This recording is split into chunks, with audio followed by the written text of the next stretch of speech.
Selamünaleyküm kıymetli dostlar, Dost TV'nin kıymetli seyircileri. Yepyeni bir çocuk ve aile rehberi programına hoş geldiniz, sefalar getirdiniz. Yepyeni bir programla yeniden karşınızdayız efendim. Bugün ilişkileri, evlilikleri özellikle yıpratan yaklaşımları sizlerle konuşmaya çalışacağız ve yine sizden gelen soruları cevaplamaya çalışacağız. Evet, bir sevgiyle, aşkla, muhabbetle yuva kurarız, evleniriz. Ama bazen ilk günler, ilk haftalar, ilk aylardan itibaren, bazen ilk çocuktan, ikinci çocuktan, üçüncü çocuktan itibaren, bazen hayatımızdaki farklı değişikliklerle, farklı dönüşümlerle birlikte ilişkimizin ve birbirimizle olan iletişimimizin yıprandığını görürüz. Bazen fark etmeyiz bile, sadece işler yolunda gitmiyor. Ama üstünü örtmeye, ama yokmuş gibi davranmaya, ama işte halk arasındaki tabirle sabretmeye, dayanmaya, idare etmeye çalışırız. Bugün sizlerle ilişkileri yıpratan, evlilikleri yıpratan en önemli 10 tane yaklaşımı şöyle somut maddelerle paylaşmak istiyorum. Ve bu yaklaşımları en azından nereden başlamak gerekir diye, problemleri çözmeye nereden başlamak gerekir diye merak ederseniz bunları bir önünüze koyabilirsiniz. Önceki programlarda biliyorsunuz mutlu evliliklerdeki 20 tane önemli özelliği paylaşmıştık. Mutluluk üzerine de huzurlu bir aile olmak üzere o özellikleri de arşivimizden, Dost TV arşiv YouTube kanalımızdan seyredebilirsiniz. Evet, evlilikleri yıpratan en önemli yaklaşımlardan birincisi sorunları konuşmak yerine küserek halletmeye çalışmak. Biz küskünlüğü, eşlerin birbirleriyle olan küsme davranışını en önemli soğuk savaş aracı olarak görürüz. Çünkü küsmek kesinlikle hiçbir şeyi düzeltmez. Ya ben küserek şöyle terbiye ettim ve şu problemimi hallettim diyen birine ben denk gelmedim. Tam tersi aslında aramızdaki soğukluğu, mesafeyi daha da fazla açıyor. Belki de konuşacak o an bir şey bulamıyorsun. Biraz zaman geçtikten sonra evet konuşabilirsin, yeniden iletişim kurabilirsin. Ama küsüp yok sayarak, pas vermeyerek, yüz vermeyerek bir şeyin çözülemeyeceğini unutmamak gerekiyor. Belki bir yarım gün, belki bir gün, belki en fazla 2 gün sonra bir araya gelip konuşmaya çalışmak. Önce sen neyi fark ettiysen onu konuşmaya çalışmak ve karşındaki kişi de, muhatabın da yine seninle birlikte hanımefendi veya beyefendi eşinde bu konuşma meselesini, sorunlarınızı masaya yatırma ve çözme meselesini değerlendirmek gerekiyor. Bana bir evliliği nasıl Allah korusun bozabilirim deseniz ilk aklıma gelen şey küsmek. Küstüğümüzde birbirimizle olan aramızdaki soğukluk açılıyor, yataklar, odalar ayrılmaya başlıyor. Daha sonra bazen size de söylüyorlar, bazen danışmanlıklarda uzmanlara da söylüyorlar. İstemiyorum diyor, gidesim gelmiyor diyor, eve diyor.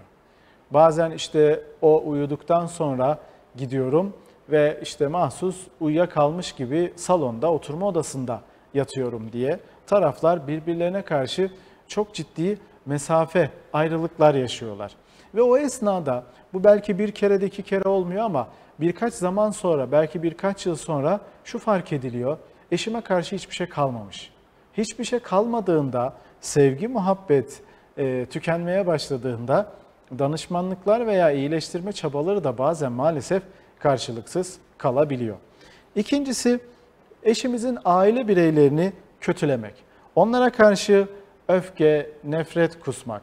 Evet, biz aile büyüklerimizle, özellikle eşimizin aile büyükleriyle anlaşamayabiliriz. Sorunlar yaşayabiliriz, muhabbet duymayabiliriz. Ama onlara karşı bir öfke, bir nefret kusmak, özellikle şahsileştirmek evlilikleri de kökünden dinamitlemeye neden olabiliyor. Oralardaki sorunları sadece duygu, davranış ve ilişki boyutunda değerlendirdiğimizde, yani ben orada kendimi rahatsız hissetmiyorum, lütfen beni ailenin yanında yalnız bırakma, oradaki eleştirilere karşı savunamıyorum, oradaki yaklaşımlar, bize eleştiriler ya da çocuğumuzu yetiştirme yaklaşımlarına söyledikleri sözler sence doğru mu sevgili eşim diye biraz kimin ailesi ise ona karşı sadece duygu davranış üzerine konuşma yapılmaya çalışılabilir. Olmuyorsa da bir aracı, bir rehberle, bir hakemle bu işi çözmeye çalışmak gerekir. Çünkü insan kendi öz ailesine karşı değil aşağılama, öfke, eleştiriye bile bazen maalesef çok empatik bakamayabiliyor. Kendi biyolojik bağıyla bağlı olduğu kendi annesine, kendi babasına bazen sessiz kalmak zorunda kalabiliyor. Bu beni sevmiyor anlamına, seni sevmiyor anlamına gelmesin.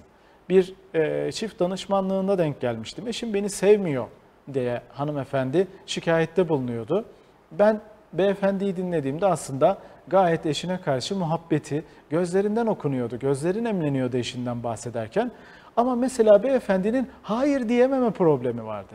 Dolayısıyla kendi annesi ve babası çocuklarına yaklaşırken, yani torunlarına yaklaşırken bazı konularda belki mahremiyet sınırlarını açan, bazen işte kelime olarak, cümle olarak konuşmaya dikkat etmeden, ne çıktığını, ağzından çıkanı duymadan veya bazen takdim ettikleri gıdalara dikkat etmeden yaklaşırken beyefendi hayır diyemiyordu. Aslında eşini sevip sevmemesinden ziyade beyefendinin kendisiyle alakalı bir süreçti. Dolayısıyla bunu fark etmek, sadece olayı beni sevsen yaparsın, beni sevmesen yapmazsın boyutuna getirmemek gerekiyor. Üçüncüsü, eşimize karşı eşimizin güvenini kırmamak, sık sık güvensizlik yaşatacak adımlar atmamak gerekiyor. Neler bunlar? Tutarsız sözler. Bir söz veriyorsun, tamam diyorsun, dikkat edeceğim. Tamam diyorsun, ekrana az bakacağım. Tamam diyorsun, eve vaktinde geleceğim. Tamam söz, gün içerisinde sana aradığında cevap vermeye çalışacağım.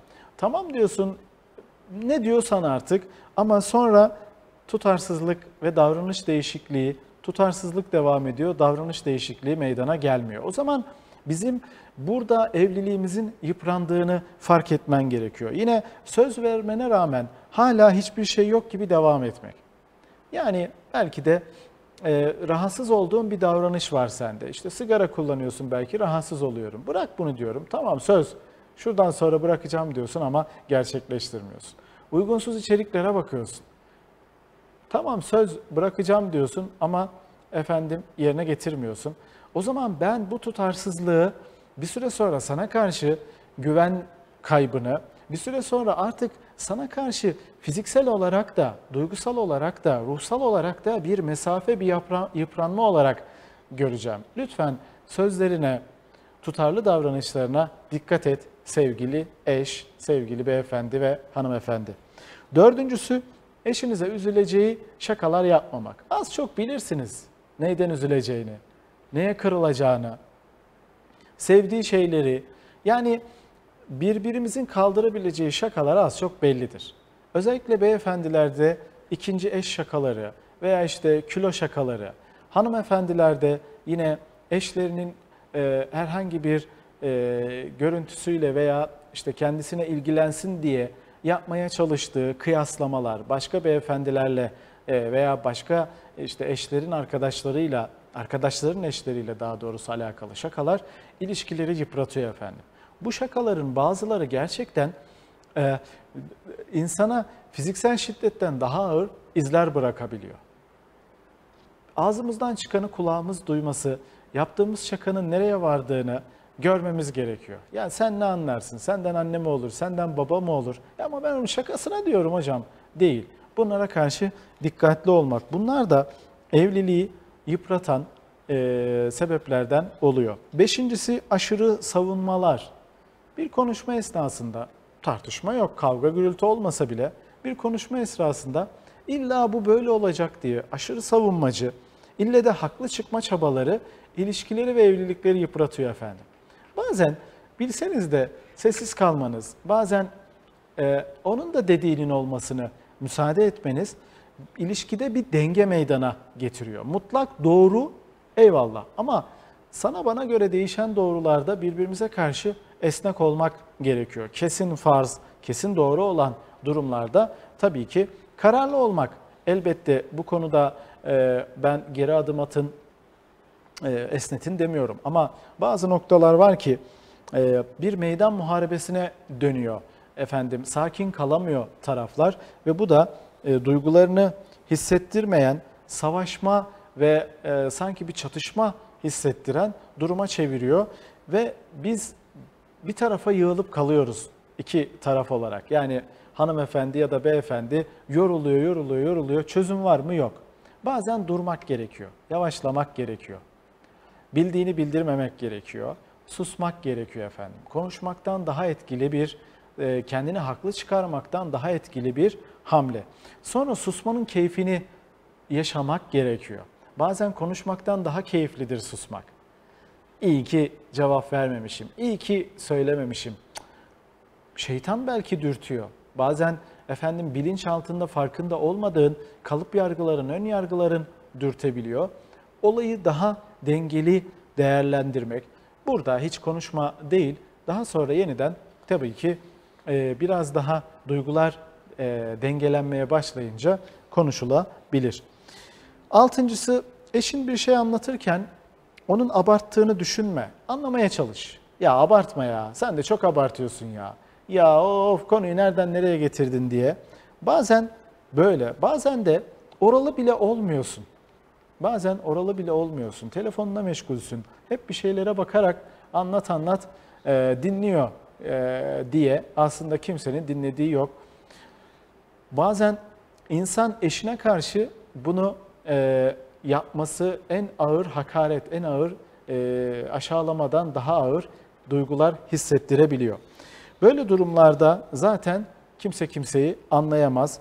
Onu abarttığını veya ona karşı tepkisiz kalmayı bir kenara bırakıp pür dikkat dinlemeye ve ona kendini vermeye çalışmak veya zihnini toparlayamıyorsan şu an biraz iyi değilim, lütfen biraz müsaade et, daha sonra unutma, onu daha sonra konuşalım lütfen diye bir mola tabiri caizse isteyebiliriz efendim. Yedincisi, sorunları bir yerlerde biriktirme, istifleme. Böyle sepeti sorunlarla doldurup bir anda boca etmeye çalışma. Yani bir kara kaplı defterin olup da orada sorunları biriktirme. Tabii sen sorunları bazen bilinçli biriktirmiyorsun. Bazen kendi kendine sorunlar birikiyor. Anlıyorum. Bunun nedeni de konuşmamak, ilişkinin ve iletişimin olmaması.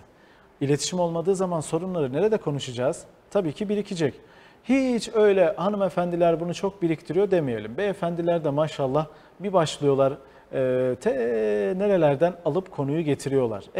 Evlendiğimizde de böyleydi, ilk çocukta da şöyleydi, o da hep şöyleydi, o da hep böyleydi diye. Tabii bilinçli ve iradeli değil. İster istemez konuşulmadıkça birikiyor. Unuttum, ben onu yok saydım, Müslüman ayıp örtendir, eyvallah, ama bazen konuşmak gerekiyor.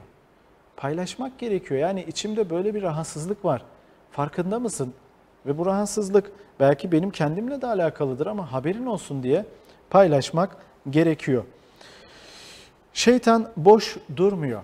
Hatırlatabiliyor efendim. Hiçbir sorun kolay kolay geride kalmıyor. Özellikle anlaşmazlıklar arttıkça, yıpranmalar arttıkça sorunlar da hiç, o derler ya hani böyle fındık kabuğunu veya işte incir çekirdeğini etmeyecek sorunlar, fındık kabuğunu doldurmayacak sorunlar ortaya çıkabiliyor. Sekizincisi, ben böyleyim işine gelirse dendiğinde evlilikler çok ciddi anlamda yıpranıyor. Yani ben değişmeyeceğim. Buyur ne halim varsa gör demek oluyor. Sen öyle gelmiş olabilirsin ama böyle gidemezsin. Değişebilirsin. Tabii ki şuradan şuraya mı değişmelisin, buradan buraya mı değil. Var olduğundan bir adım ileriye, var olduğundan bir farklı noktaya. Efendim kullandığın cümlelere, kelimelere bir cümle, bir yeni kelime ekleyerek, bir farklı bakış açısı ekleyerek değişebilirsin. Böyle gelmişse bile böyle gidemez. Değişmek, gelişmek evlilikte mümkün. Mümkünatı geçtim, mecburuz. Yani o muhabbeti, sıcaklığı taze tutmak için bütün bedenimizin, hücrelerimizin değiştiği gibi, hayatın değiştiği gibi, saçlarımızın değiştiği gibi, yüzümüzün, derimizin, bedenimizin değiştiği gibi bazen gelişerek, bazen eskiyerek değişiyor. Ama hiçbir şey aynı kalmıyor.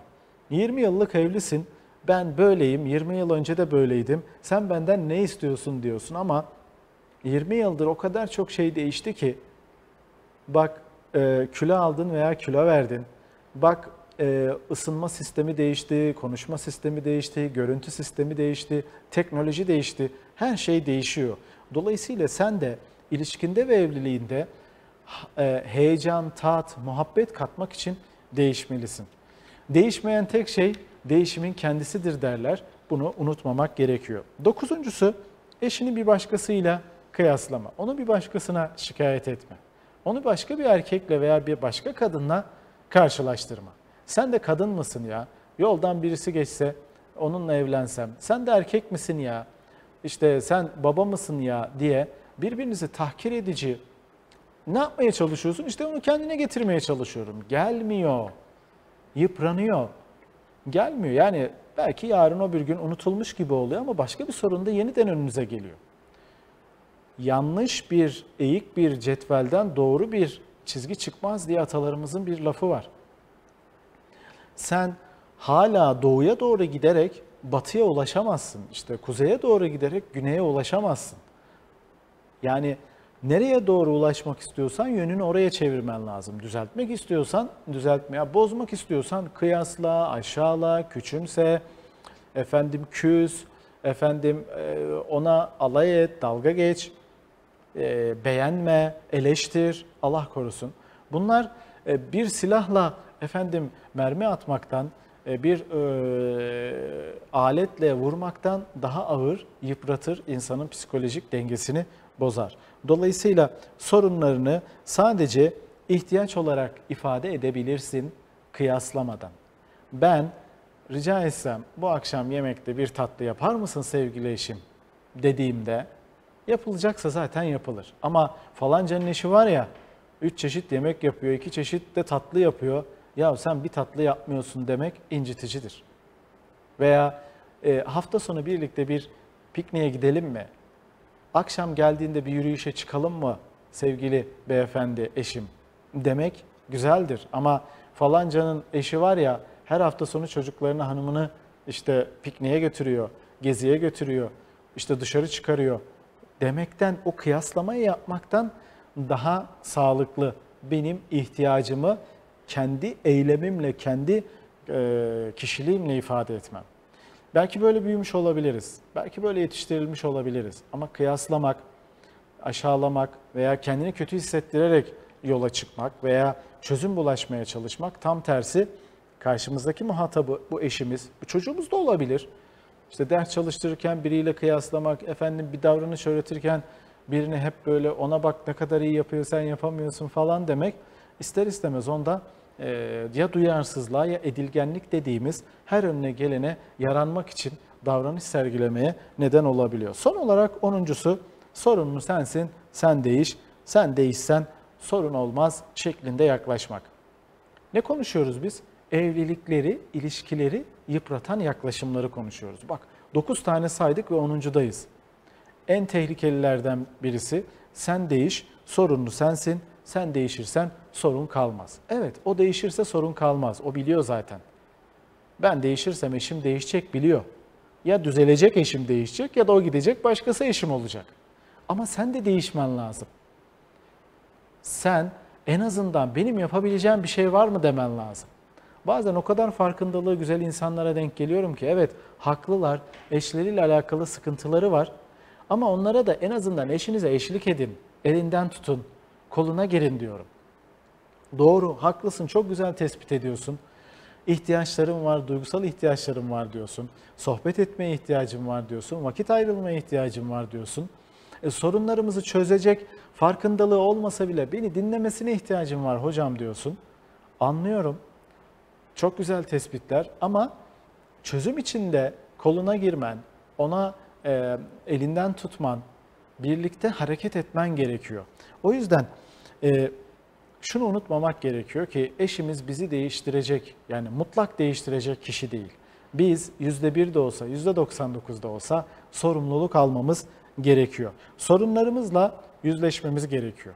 Bireysel sorunlar olabilir. Daha önce ifade etmiştim. İlişki ve iletişim sorunu olabilir. Ya da bazen de bazı sorunlar çözümsüz sorunlar olabilir. Evet, yüzümüzün şekli gibi. Yüzümün şeklini değiştiremezsin. Ne yaparsam yapayım yüzümün şekli bu. Aynı şekilde bazı sorunlar vardır ki, bazı davranışlar vardır ki işte ses tonudur, hızlı konuşmaktır. Yavaşlatabildiğin kadar, dikkat edebildiğin kadar edersin. Bir yerden sonrasını kabul etmen gerekir. Belki de bununla yüzleşmek de gerekebilir. Dolayısıyla sen değiş, sorumlu sensin. Hayır, bunların düzeltilmesini veya düzeltmesini sadece eşimizden beklememeliyiz. Evet, değerli dostlar, evliliği ve ilişkileri yıpratan sorunları konuşmaya çalıştık. Bazen evliliğe, ilişkilere, muhabbeti arttırıcı olumlu davranışlara örnek veriyoruz. Bazen olumsuz davranışlara, yani dikkat edilmesi gereken, kaldırılması gereken davranışlara örnekler veriyoruz. Ve bir şekilde birbirimizle olan muhabbeti tamir etmeye, nereden başlarsak başlayalım, ya Allah Bismillah deyip besmeleyi çekip başlamak gerekiyor.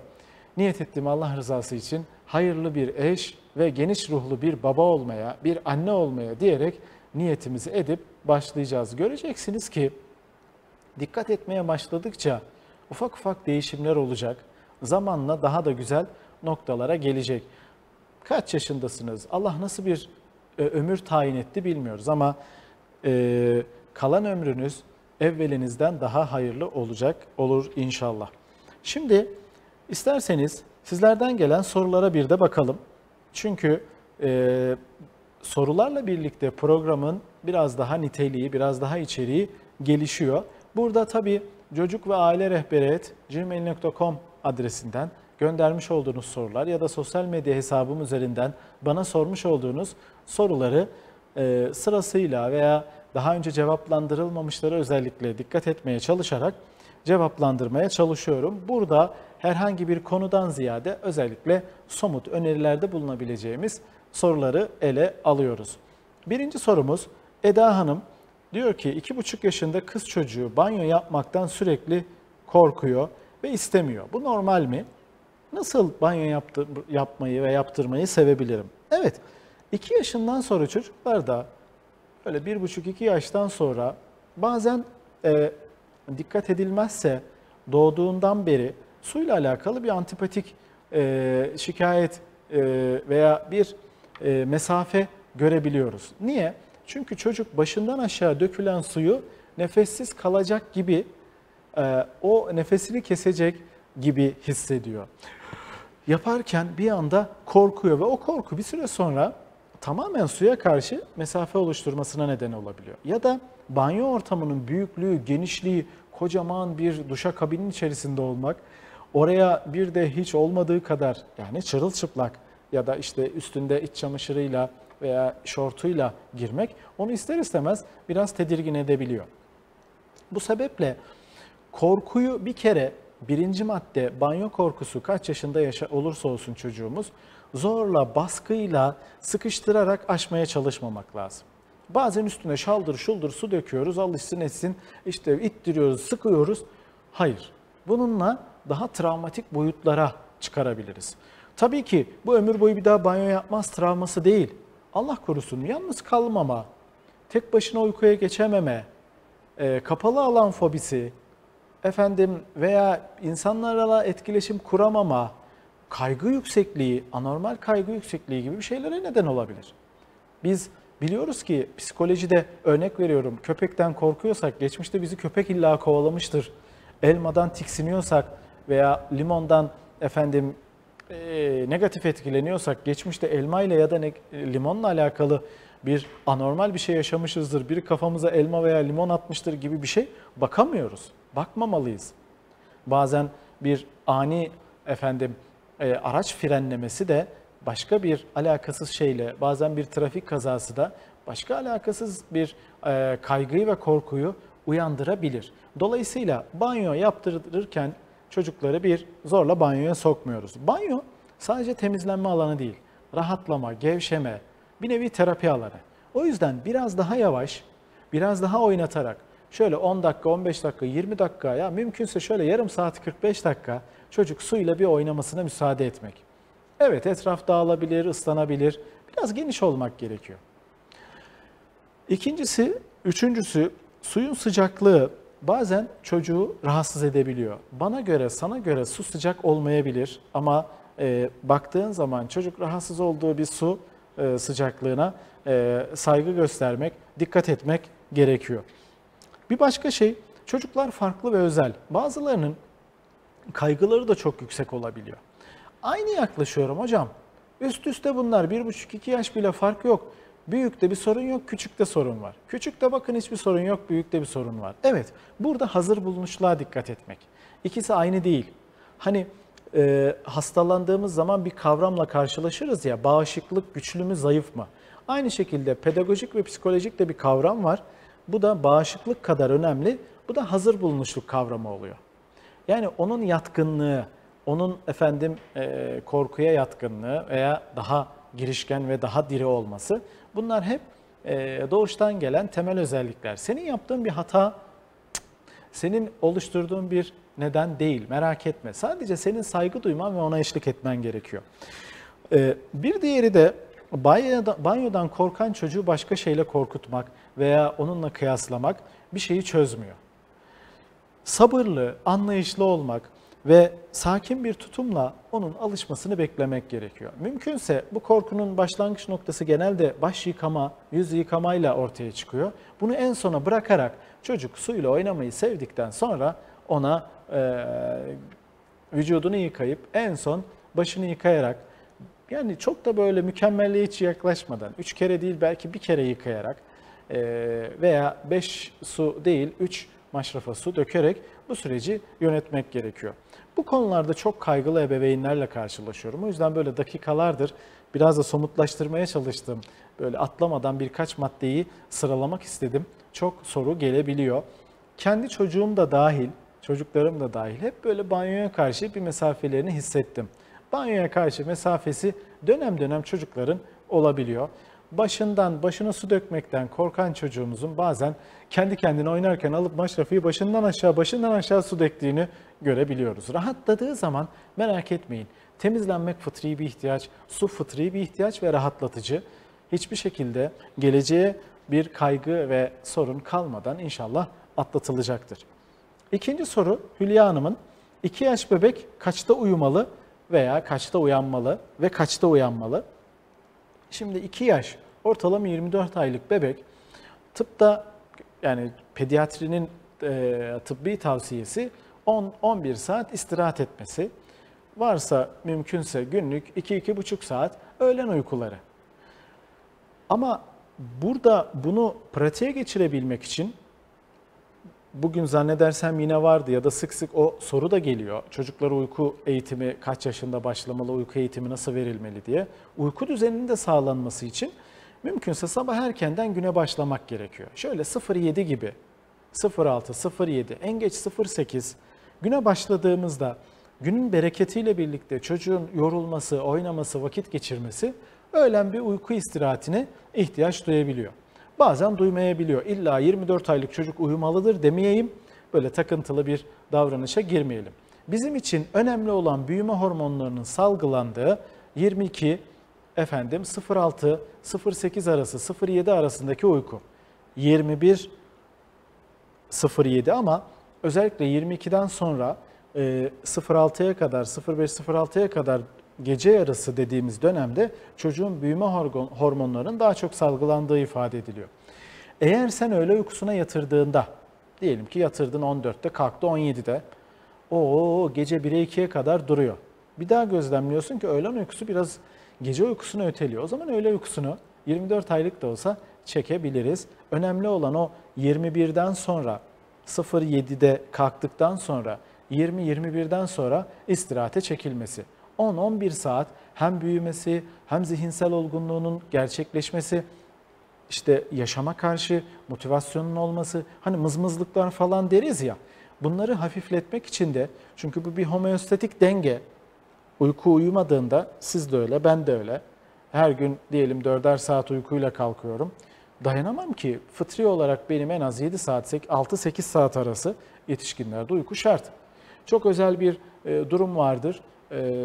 Belki 5 saat sana yetiyordur, 4 saat sana yetiyordur ama genel olarak bu uyku alınması gerekir ki insanın vücut dinamikleri yerine gelsin. Bu yüzden bebeklerde de, yani bahsedilen 2 yaş bebekte de 10-11 saatlik uyku ve mümkünse 21'de istirahate çekilebilirsek, 20 hatta 19'dan sonra biraz yaşamı yavaşlatabilirsek, elektronik ses, görüntü vesaire varsa bunları biraz susturabilirsek o dingin zihinle çocuğumuzu da inşallah uykuya geçirebiliriz. Üçüncü soru Esra Hanım'dan. 26 ay arayla 2 çocuğum var. 3 aylık olanla çok ilgilenemiyorum. Güvensiz bağlanma olur mu? Yani 3 aylıksa şu an büyük olan 29 aylık, 2,5 yaşına doğru.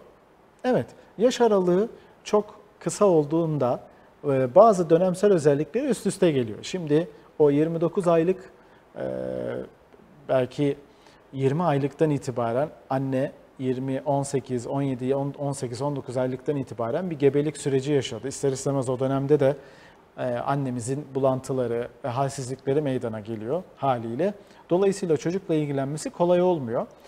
Bu doğal bir durum olduğu için sen kasıtlı olarak çocuğuna mesafe koymuyorsun. Doğal bir durum olduğu için burada travmatik bir şey kolay kolay ortaya çıkmaz. 3 aylık olanın zaten temel ihtiyaçları uyku ve emzirme, eğer bir rahatsızlığı yoksa ya da karnını doyurma, ondan sonrası kendi kendine biraz daha rahat idare edebilir.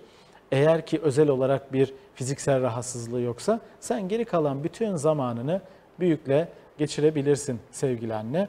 Güvensiz bağlanma inşallah olmaz. Ama uyku ihtiyacı, yemek ihtiyacı, banyo ihtiyacı ve öz bakım, alt değiştirme ihtiyaçlarını mümkün mertebe senin sağlaman zaten bağlanmanın aktifleştiği. 5. ise oyun oynamak, onunla arada bir böyle zaten altını değiştirirken agucuk gugucuk, bezlerken, banyo yaptırırken, emzirirken mümkün mertebe seslenmelerin, temasların bir oyun, bir ilgi, bağlanma aracı olmuş oluyor.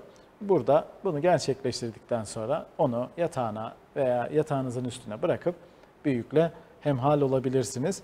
Şu an onu aynı zamanda abi mi abla mı bilmiyorum, cinsiyeti ifade edilmemiş, abilik ablalık statüste vermeye çalışarak ablası gel bakalım kardeşin uyanmış mı, abisi bezini uzatır mısın, bir altını değiştirelim, sen de istersen bir arkanı dön diye mahremiyete dikkat ederek yaklaşabiliriz. Allah'ın izniyle güvensiz bağlanma söz konusu olmaz. Dördüncü soru, Burak Bey'in bir sorusu var. 26 aylık kızımız, 27 aylık kızımız beklenmedik anda yüzümüze vuruyor, gözümüze parmak sokuyor, ısırıyor. Nasıl davranmak lazım? Kızmak mı yoksa nasıl davranmak gerekiyor? Evet, bir kere tersten başlayacak olursak kızmak kesinlikle değil. Kızmak dediğiniz için acaba bir gerginlik mi var ortamda da çocuk tepkisel olarak iletişim kurmaya çalışıyor? Bu da bende bir soru işareti oluşturdu. Çünkü çocuklarda beklenmedik anlardaki tepkiler meraktandır. Deneme amaçlı bir anda işte elini gözüne sokar, kulağını sokar. Denemek ve deneyim amaçlıdır. Bilmiyor ki senin benim gibi göz nedir, kulak nedir, nasıl bir işlevi vardır. Fiziksel olarak eşyaya nüfuz edebildikçe onun neye yaradığını senin anlatmanla değil. Ben anlatıyorum ama hocam yani bu zarar verir, bak gözümüz hasta olur. O kendi deneyecek. O bıçak, tencere, tava, eşyalar, çekmeceler, kapaklar, bu dönem özellikle 24-2 yaş, 3 yaş arası çok fazla keşif dönemidir. Kendi içgüdüleriyle keşfedecek ama. Senin ona bir akademik çalışma gibi, evet çocuğum bugün evde yer alan 5 tane nesneyi sana tanıtıyorum. 1, kablolar şuna yarar, sakın yaklaşma. 2, tuvalet tehlikeli. 3, işte temizlik malzemelerin bulunduğu dolap. Hayır. Çocuk böyle öğrenmekten hoşlanmaz. Sen böyle yaklaşırsan tepkiselleşir. Ona zararlı ne varsa ortamdan kaldırmak.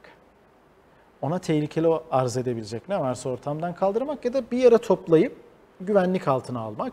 Ondan sonra çocuğu özgürce bırakmak.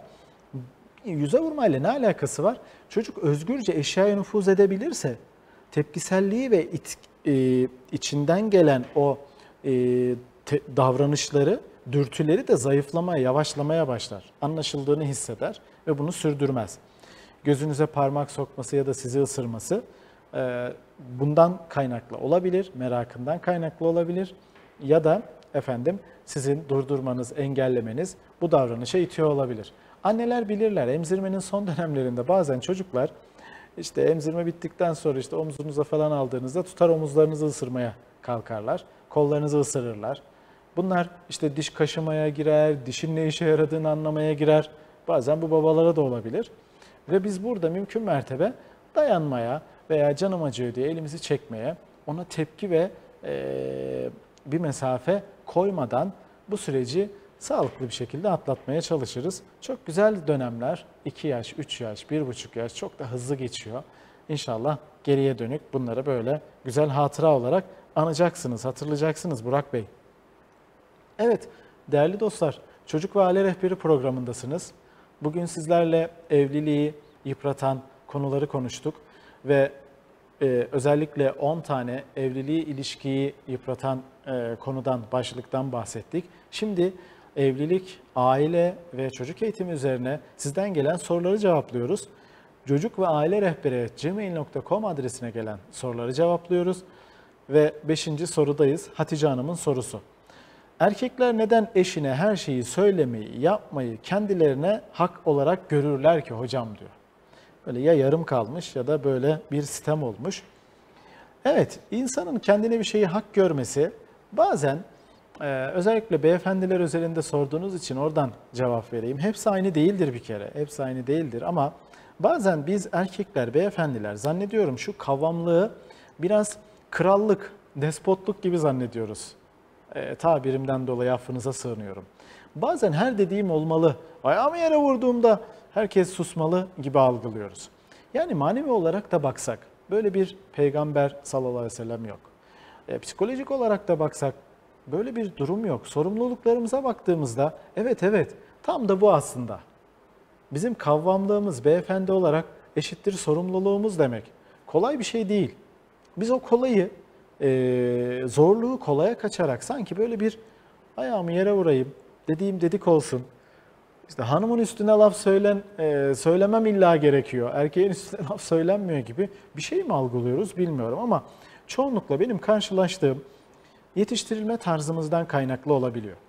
Evde değersizliği kabul etmiş ve boyun eğmiş bir annemiz varsa, babamız da bunun üstüne çok gitmiş dediğim dedikse, bir beyefendiyle karşılaşmıştım. Hocam diyor, babam yatarken diyor veya istirahate çekilirken diyor, yatağa girecekken diyor, yatağın örtüsünü bile annem açardı diyor.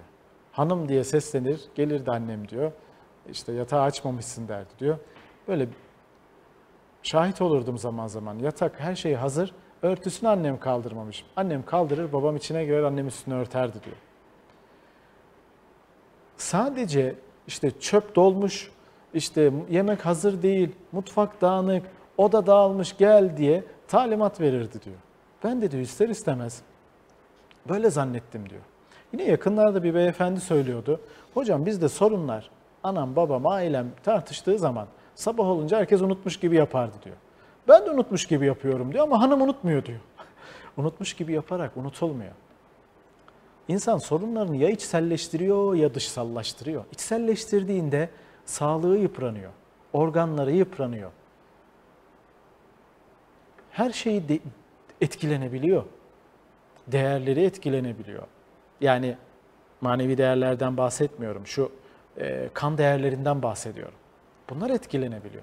Bazen evet manevi değerler de inançta etkileniyor. Hocam evlilik bu mu diyor. Rabbimiz Kur'an-ı Kerim'de şunları Peygamberimiz sallallahu aleyhi ve sellem hadislerinde bunları anlatmışken ben niye bu evliliği yaşayamıyorum diyor.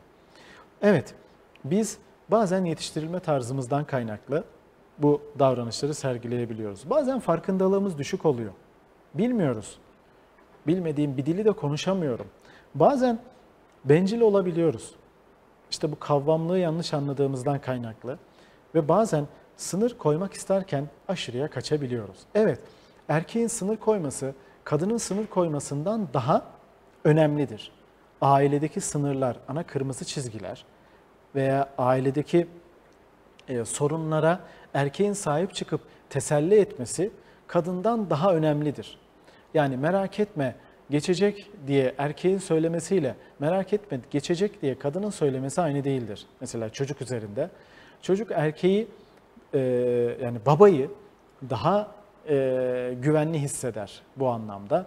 Kadın da erkeğini bir sığınma aracı görmek ister ve ona güvenmek ister. Onu korur, kollar ama bu efendim bir despotluk, baskı aracı olmamalı diye böyle birkaç yorumda bulunmuş olalım Hatice Hanım. Ama her erkek böyle değil. Biraz yetiştirilme tarzımız ve bazen şöyle diyorum, o erkeği de yetiştiren bir anne oluyor. Ve anne yetiştirdiğinden daha sonra veya bir kadın yetiştirdiğinden daha sonra başka bir kadın şikayetçi olabiliyor.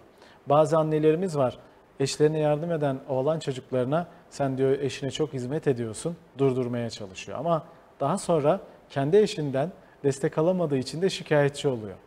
Biraz yetiştirilme tarzımızı bence şikayet ediyoruz ama beyefendilerden, erkeklerden, kocalardan, çocuklardan ama biz biraz da yetiştirme tarzımızı gözden geçirmemiz gerekiyor. Evet, Havva Hanım'ın sorusu, 6. soru. 3 yaş oğluma sabrım tükeniyor hocam. Kızmaya, vurmaya başladım, ne önerirsiniz? Evet, öncelikle Havva Hanım sizi tebrik ediyorum. Neden? Çünkü sorumluluğu almak istiyorsunuz. Yani 3 yaş çocuk böyle yapıyor, bıktım bu çocuktan, bu çocuğu nasıl terbiye edilir, bu çocuk nedir böyle falan deyip istemeden insanlar oluyor. Sorumluluğu atmak istiyor ama siz burada ben diyor sorumluluk bende diyor, bunlara başladım diyor. Bana çocuğum bunları yaptırıyor demiyor, ben bunlara başladım diyor. Ne önerirsiniz diyor. Şimdi 5 tane önemli şeyden bahsedeceğim. Ondan sonra psikolojik, pedagojik ne varsa açıp okuyabilirsiniz. Ama yaşamı gözden geçirmemizi gereken 5 tane alan var. Birincisi yatma kalkma saatimize dikkat etmemiz lazım. Genele söylüyorum. İlla Havva Hanım sen böylesin diye bilmiyorum. Genele söylüyorum ama bunlardan sana hitap edenler de olacaktır. Yatma kalkma bazen ucu kaçıyor. Gece yarılarına kadar sosyal medyada, telefonda, başka şeylerde meşgul oluyoruz. Hayır için, hasenat için belki fark etmez. Daha iyi anne olmak için, daha iyi Müslüman olmak için. Hayır efendim. 22, en geç 23 yatsı namazından sonra istirahate çekilmemiz gerekiyor. Dinlenmemiz gerekiyor. Bazen duygularımızı kontrol edememek, sağlıklı uyku alamamak ve istirahat edememekten de kaynaklı oluyor. Sadece bilgisizlik veya başka bir sorumluluk veya sorumsuzlukla alakalı değil. İkincisi, planlı ve programlı yaşamaya çalışmamız lazım. Gelişigüzel yaşamamamız lazım. Sen bir planın, bir programın yok. Yarın ne yapıyorsun? Çocuğunla ne yapacaksın? Bilmiyorum ki, yarın ola hayrola. Tabii ki. Ama senin de bir planın, programın olması lazım. Sonraki gün bir haftalık en azından bir önünü görmen lazım. Plan insanı güvende hissettirir. Üçüncüsü, yediğin içtiğin ürünlere bir bak. Bak belki de dikkatsiz bir şeyler tüketiyorsun. Abur cubur, GDO'su bozulmuş, glikozu içeren, bunlar da seni tetikleyebilir. Şekerini veya farklı değerlerini bozabilir. Kilo problemin varsa, ihmal ettiğin bir sağlık problemin varsa, değerlerinde düşüklük, B12'in, demirin falan, bu magnezyum, bunlara bir baktırmak lazım. Bunlara da dikkat et. Kendi yediğine, içtiğine bir dikkat et. Tabii ki helal harama dikkat etmek lazım en başta. Ama daha sonra da içeriğine de dikkat etmek lazım. Bunlar da bazen çocuklar işte hiperaktivite vesaire bu gıdalardan deniyor. Ama biz yetişkinleri de etkileyebiliyor. Unutma. Dördüncüsü, sana iyi gelmeyen arkadaşların varsa çevrende bunlara biraz mesafe koy. Evet sen iyi niyetlisin ama bazen sana fayda sağlamayacak, geleceğe dair hiçbir faydası olmayan muhabbetler, girişimler, oluşumlar, bunlara bir mesafe koymak gerekiyor. Bir tane olsun. Gerçekten sana iyi hissettiren dostların, arkadaşların olsun. Bazen hiç olmasa bile olduğunda bu niteliklerde olan, sana ahir ömrüne de yani hem dünyana hem ahiretine etki eden arkadaşların olmasına dikkat et. Beşincisi ise manevi yaşamın, ibadetlerin, bak belki de çok şeyin vardı dikkat ettiğin, bazılarını ihmal etmeye başladın. Bunlara dikkat edebilirsin veya bilmediğin eksik noktalarını tamamlayabilirsen bu 5 tane madde bence seni daha iyi, daha geniş, daha sabırlı, daha huzurlu, daha farkındalıklı bir anne, baba, hepimiz aslında ben bunları öneriyorum, bizleri yapabilir. Ben iyi olursam eminim benimle birlikte olanlar da iyi olur. İlişkilerim de iyileşmeye başlar. Havva Hanım sizin vesilenizle bunları da diğer seyircilerimizle paylaşmış olduk. Evet, 7. soru Zehra Hanım'dan, çocuklarımıza zorla kitap okutmak doğru mu? isteksiz oluyor. Evet, sorun içerisinde cevap var zaten. Zorla okutmak isteksiz oluyor. Çocuklar erken çocukluk döneminden itibaren, doğduğu andan itibaren bir kere kitaba dokunmalı değerli anneler, babalar. 0-3 yaş dönemi çok kritik bir dönem. Yüzlerce kitaba dokunması gereken bir dönem. En azından 0-6 yaş dönemi. En az 500 tane farklı kitaba dokunmalı, dinlemeli, hemhal olmalı. Ondan sonra zaten elinden bırakamayacak, merak etmeyin. Maddi imkanlar müsait olmayabilir. Değiş tokuş yapabilirsiniz, bir kütüphane belirleyebilirsiniz.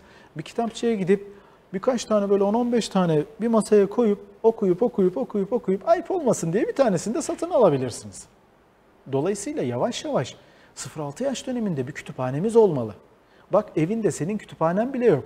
Kur'an-ı Kerim, İslam tarihi elhamdülillah olması gerekiyor da çocuk üzerine, genç üzerine,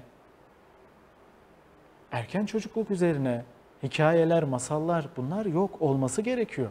Okuma alışkanlığını kazanması için bunlar da gerekli. Test kitapları veya dini kitapların, yani külliyat diyorum ben bunlara. Bunlar böyle roman gibi okunacak kitaplar değil. Sıralıyoruz ama bunları bazen ihmal ediyoruz. 0-6 yaş dönemi en az 500 farklı kitapla çocuklarımız karşılaşması gerekiyor değerli dostlar. Ya da ona okumamız gerekiyor. Ona anlatmamız gerekiyor. Yırtabilir, çizebilir, uzatabilir, kısaltabilir. Her yaşın kendine özgü kitapları var. Bu noktada vakit dar olduğu için ayrıntıya girmiyorum. Ama araştırırsanız işte banyo kitapları var, ısırma kitapları var, diş kaşıma kitapları var. Önce bir görsel olarak çocuk bunlarla tanışmalı. Sonra bir köşe olarak oraya gidip her gün onlarla hemhal olmalı. Sonra gel ben sana anlatayım diyerek mutat böyle kelime kelimesine değil, canlandırma yaparak, tiyatro yaparak babalar özellikle beyefendiler bu kitapları bizler okumamız lazım. Bu kitapları heyecanla biz kendi çocukluğumuzu da uyandıracak şekilde okumamız lazım. Ve müsait değilse yoksa anneler, hanımefendiler çocuklara kitap okuma alışkanlığı erken çocukluk döneminde kazandırılır. Olmadı, beceremedik, geç kaldık ne yapalım? Sonraki yaşlarda, gençlik döneminde ise yazarlarıyla buluşturmayı genelde ben teklif ediyorum. Kitap yazarlarıyla tanışınca yazarını tanıdığınız kitabı okumak da kolay olabiliyor. Alanını bulmak gerekiyor. Tarih, macera, roman, işte farklı farklı türler var. Bu türleri deneme yanılma yöntemiyle bulabiliriz. Ama erken çocukluk dönemi çok önemli.